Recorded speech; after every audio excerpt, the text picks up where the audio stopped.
through these 5 steps, you're not only releasing emotional weight, but you're also going to release physical weight. And you are going to create a sustainable way of eating and moving that feels aligned with you. You're going to also understand your cravings better and calm the root cause of these cravings. You're going to reclaim your energy, your sleep, your mood, and your metabolic flexibility. And finally, you're going to become the leader of your body and not just the victim of it, not just the passenger of what's happening in your body and your life. You're going to be in the driver's seat. And so that is the essence of the Metabolic Blueprint. Welcome back, friends. I'm your host, Shaban, and with each episode, I am honored to be your coach and guide in the journey to make peace with food, fall in love with fitness, and ultimately yourself. My intention in each episode is to help you release the old story of who you are and step into the one you're always meant to be. We'll challenge conventional diet and fitness culture and understand the importance of tuning out all the shoulds they tell us to do and tuning into our own inner wisdom instead. What you focus on, you create more of. Through these conversations, you'll shift your focus from what you're supposed to be doing to who you want to be, so that health and fitness and ease around food is not just what you do, but who you are. And if you find that this conversation resonates with you today, then I want to invite you to join our free Make Peace with Food Facebook community at myfoodfreedomlifestyle.com, where you can connect with me and my team directly and access all the free trainings and resources we have for you so you can regulate your nervous system and make peace with food. And then also remember to share this episode with someone who you think needs to hear this today. The links are in the show notes. All right, now let's get into it.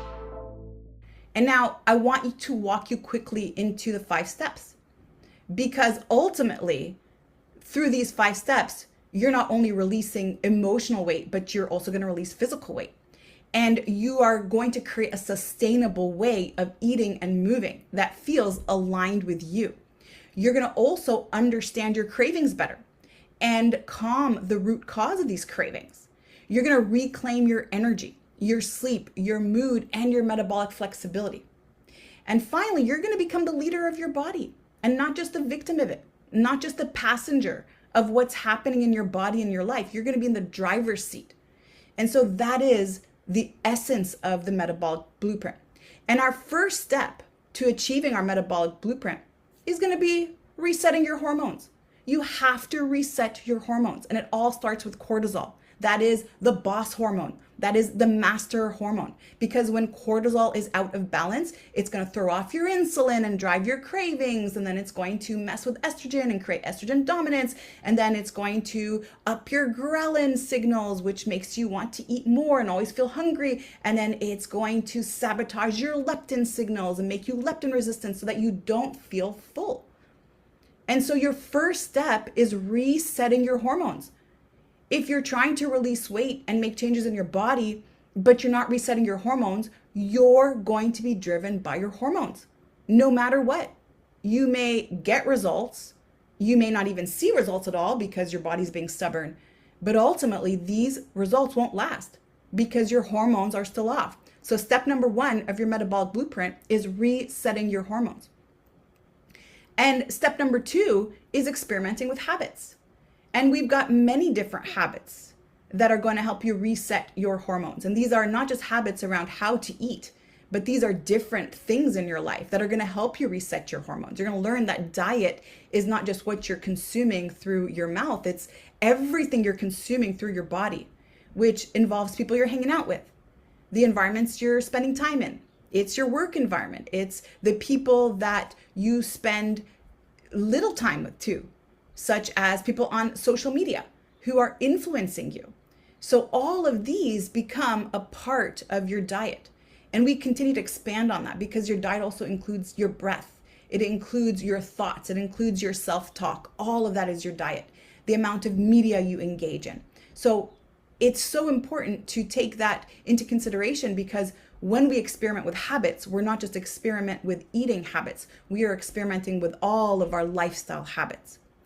And then number 3, your third step to achieving your metabolic blueprint is moving with respect and not revenge to your body.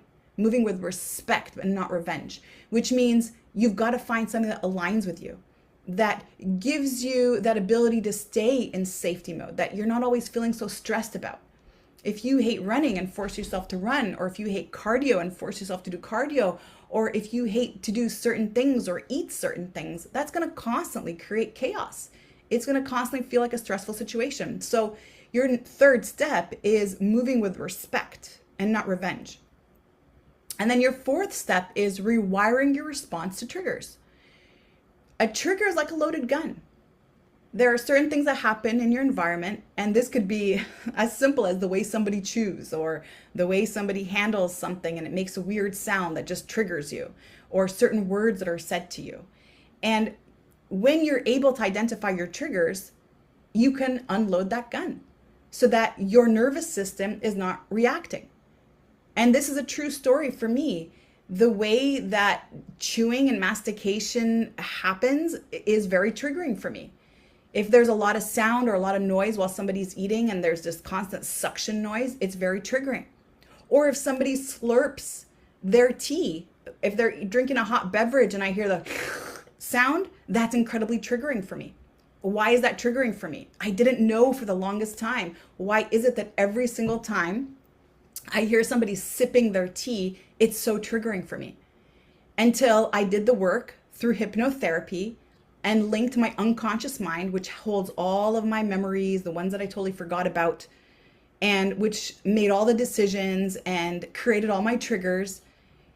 So I connected that part of my brain through hypnotherapy with the part of the brain that can be analytical and can resolve things. And what I learned was the reason why that sound is very triggering for me, and it would immediately put me in protection mode, was because when I was a kid and we were on summer vacations and we were hanging out, I was hanging out with my siblings, we would stay up until like 3 or 4 in the morning. It was crazy.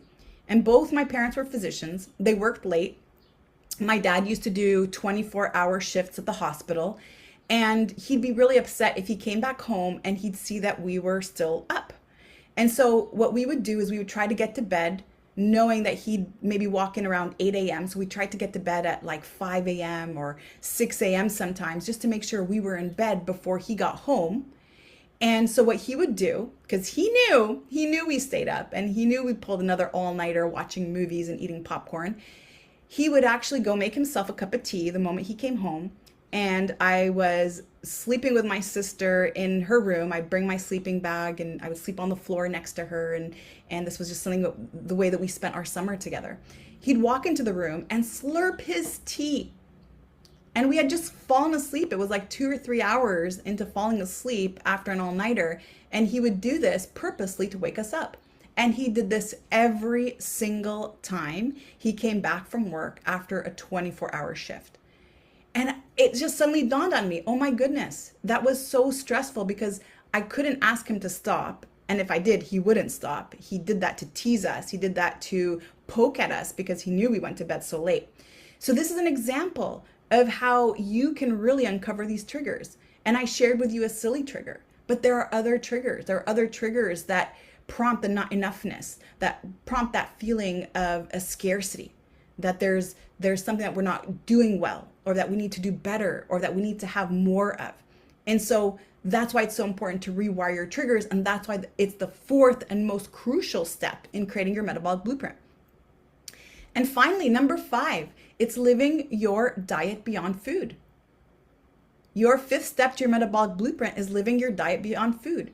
And again, food here is a small part of your diet. And the way that we defined diet in the Make Peace with Food movement is diet is, again, everything that enters your being. It's what you're watching. It's what you're consuming on media. It's all the things you are consuming through your body, through the people around you, through the places you hang out, through the books you're reading, through the movies you're watching. It's everything. All of that is your diet. And so that allows us to really make more and more change. And so what I want you to do, and what I want to invite you to join, if you've resonated with this conversation and you are ready to shift into your metabolic blueprint, then I want you to consider step number 1. Your first step to achieving your metabolic blueprint is your hormone reset. And so what I've created for you today to help you get your journey started is the hormone reset workbook. Your first step to achieving your metabolic blueprint is balancing your hormone. And so let's start with the hormone reset. Grab the ebook, sherryshaban.com/hormone reset. So I want to thank you for being here with me today. And I would love to hear any feedback that you have. And I'm going to take the time also to answer questions that have come up after this conversation and to make sure that I direct you and guide you onto the right path that's going to serve you the most. Thanks for listening to this episode. Whether you're already on your wellness journey or just getting started, we're in this together. If this has resonated with you today, I want to invite you to subscribe to the show so you never miss a beat. And if you know someone who could benefit from this conversation, then please share this episode with them. Let's work together to help as many people as possible make peace with food and fall in love with fitness. And also, don't forget to visit myfoodfreedomlifestyle.com to join the free Facebook group for more resources. Remember, you are an inspiration. I can't wait to hear your story. See you next time.